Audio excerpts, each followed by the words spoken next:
Les derniers jours, prophétie, signes et accomplissement de l'Évangile. La seconde venue de Jésus-Christ est l'un des événements les plus attendus dans la croyance chrétienne. Depuis des siècles, les disciples du Christ attendent le moment où il reviendra sur terre avec puissance et gloire, inaugurant une ère de paix et de justice.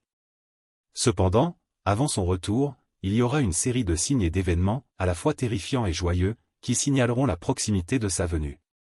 Cet article explorera les divers signes qui ont été prédits dans les Écritures, mettant en lumière les événements difficiles et pleins d'espoir qui précèdent le retour du Sauveur.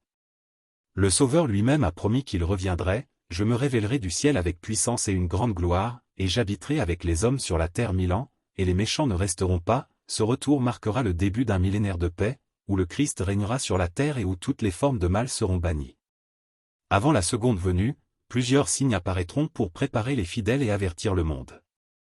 Ces signes sont des événements qui visent à guider les croyants, leur permettant de reconnaître la proximité du retour du Christ. Les Écritures regorgent de ces signes, et il est de notre devoir de les étudier afin de rester vigilants et spirituellement préparés. Certains des signes qui prédisent la seconde venue se sont déjà accomplis. Au fil des siècles, la réalisation de ces prophéties a renforcé la foi des croyants et confirmé la fiabilité des Écritures. L'un des signes positifs les plus significatifs est le rétablissement de l'Évangile. Les anciens prophètes, dont Ésaïe et Ézéchiel, ont parlé d'une époque où la plénitude de l'Évangile serait rétablie sur la terre. Cette prophétie s'est réalisée grâce à l'émergence du livre de Mormon et à la restauration de l'Église du Christ dans les temps modernes.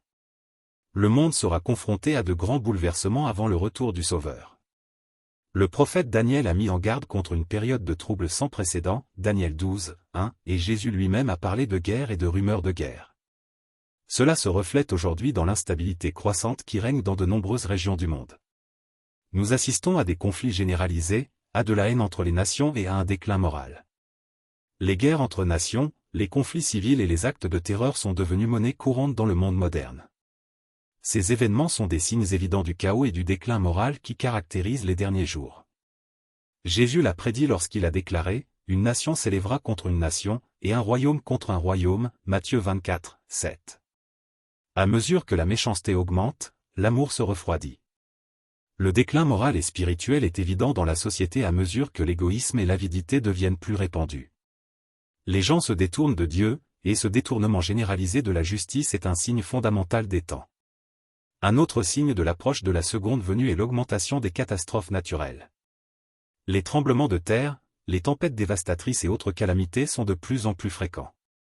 Ces événements font partie des grandes épreuves qui surviendront sur la terre à l'approche du retour du Sauveur. Parallèlement à ces catastrophes, le monde sera confronté à la faim, à la sécheresse et aux maladies à l'échelle mondiale. Ces conditions ont été prophétisées il y a longtemps et nous voyons leurs effets aujourd'hui. De telles calamités ne feront que s'intensifier à mesure que nous approchons de la seconde venue. La Bible nous dit qu'il y aura des signes dans les cieux avant le retour de Jésus. Ces événements cosmiques serviront d'avertissement visible à tous, signalant que la fin est proche. Le soleil peut s'assombrir, la lune peut devenir rouge et les étoiles peuvent tomber du ciel, phénomènes surnaturels qui annoncent la venue du Seigneur.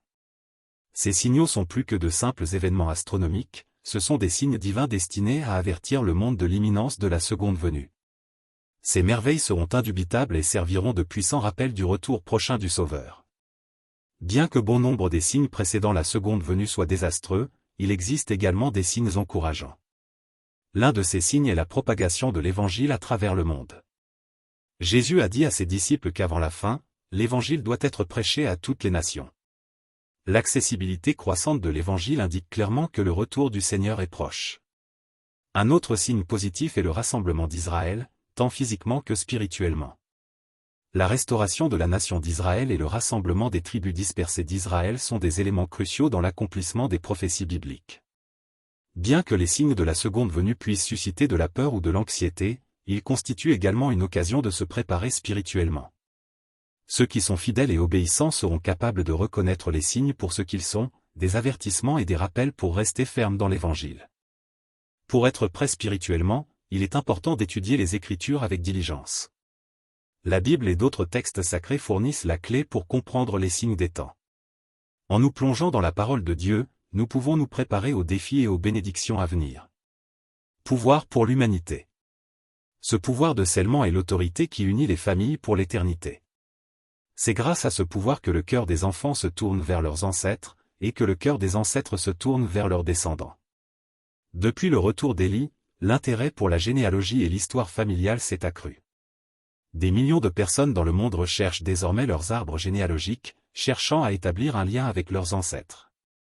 Cet éveil spirituel aide à préparer l'humanité aux ordonnances sacrées accomplies dans les temples, où les familles sont scellées pour l'éternité. La recherche sur l'histoire familiale a connu une croissance exponentielle ces dernières années, aidée par la technologie moderne. Ce qui était autrefois une tâche ardue consistant à parcourir les dossiers est désormais simplifié grâce aux bases de données en ligne et aux outils d'histoire familiale. Cet intérêt accru n'est pas une coïncidence, mais l'accomplissement d'une prophétie. Dans les derniers jours, le Seigneur a inspiré les gens à rechercher leurs ancêtres, permettant ainsi l'œuvre du temple pour les vivants et les morts. Les descendants de Léhi est l'accomplissement de la prophétie.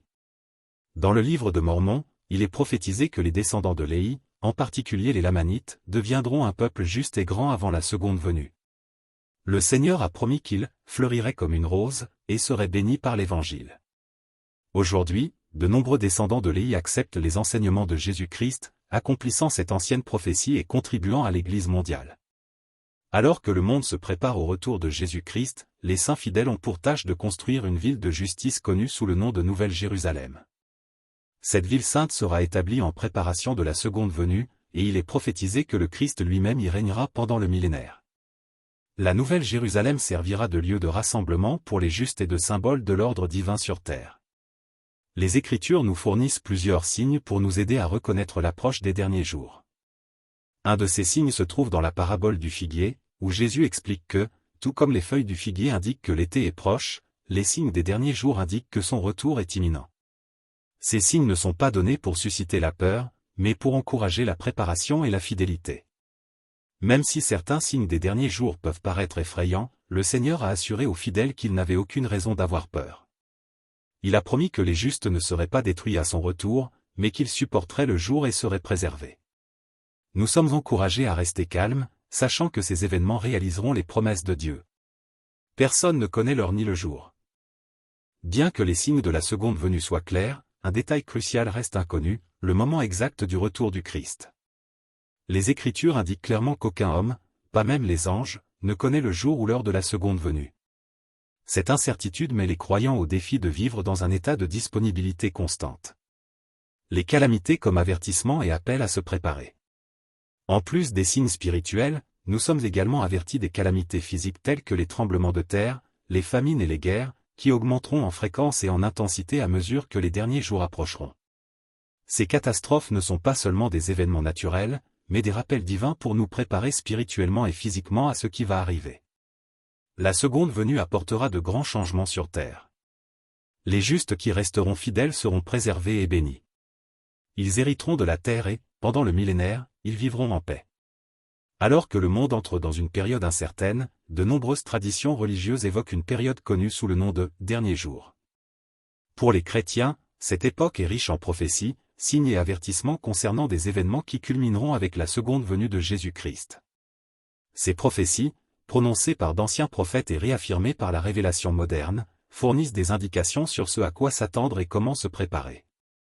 L'un des signes les plus significatifs est que l'Évangile sera prêché à toutes les nations, servant de témoignage au monde. L'un des signes marquants des derniers jours est la diffusion mondiale de l'Évangile.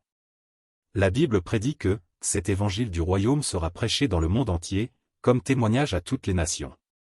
Depuis la restauration de l'Église, l'œuvre missionnaire a été la pierre angulaire de l'accomplissement de cette prophétie. Les missionnaires, généralement des jeunes hommes et femmes, voyagent dans de nombreux pays, partageant les enseignements de Jésus-Christ dans de nombreuses langues et cultures. L'expansion rapide de l'œuvre missionnaire au cours du siècle dernier a permis au peuple du monde entier d'entendre le message de l'Évangile dans leur propre langue. À l'approche de sa seconde venue, le Seigneur continuera de fournir des moyens pour que la vérité atteigne tous les coins de la terre, garantissant que chaque nation ait la possibilité d'entendre la plénitude de l'Évangile. Malgré la prédication généralisée de l'Évangile, tout le monde n'acceptera pas son message. La Bible prévient que dans les derniers jours, beaucoup rejetteront la vérité et s'éloigneront de la foi en Dieu. Ce rejet conduit à un déclin des valeurs morales et spirituelles. Les gens s'éloignent des enseignements de Jésus, ce qui provoque une augmentation du mal, de l'égoïsme et de la haine. Ce rejet de la vérité divine contribue à la décadence sociale, l'amour et la compassion cédant la place à la cruauté et à l'indifférence. La perte de la foi se manifeste souvent dans la manière dont les gens abandonnent les principes fondamentaux de la vie chrétienne, tels que l'amour des autres, la charité et la justice. Un autre signe troublant des derniers jours est l'augmentation de la violence et du déclin moral. Dans les Écritures, il est prophétisé qu'à la fin des temps, l'amour du plus grand nombre se refroidira, à mesure que les gens deviendront plus égoïstes, grossiers et indifférents. Les actes de violence deviennent plus fréquents et la société s'éloigne davantage des principes de bonté et de justice. Cette érosion des valeurs chrétiennes est évidente dans le monde d'aujourd'hui. À mesure que la décadence morale se propage, les gens deviennent moins tolérants et les comportements violents augmentent. L'actualité quotidienne regorge de rapports sur les conflits, les guerres et les injustices, pointant vers un monde qui s'est éloigné des enseignements du Christ. Ce sont quelques-uns des signes qui indiquent le retour du Christ. Merci d'avoir regardé cette vidéo. Si vous n'êtes pas encore abonné, abonnez-vous à la chaîne. Je voudrais vous remercier. Que Dieu vous bénisse. J'espère vous voir. La prochaine vidéo.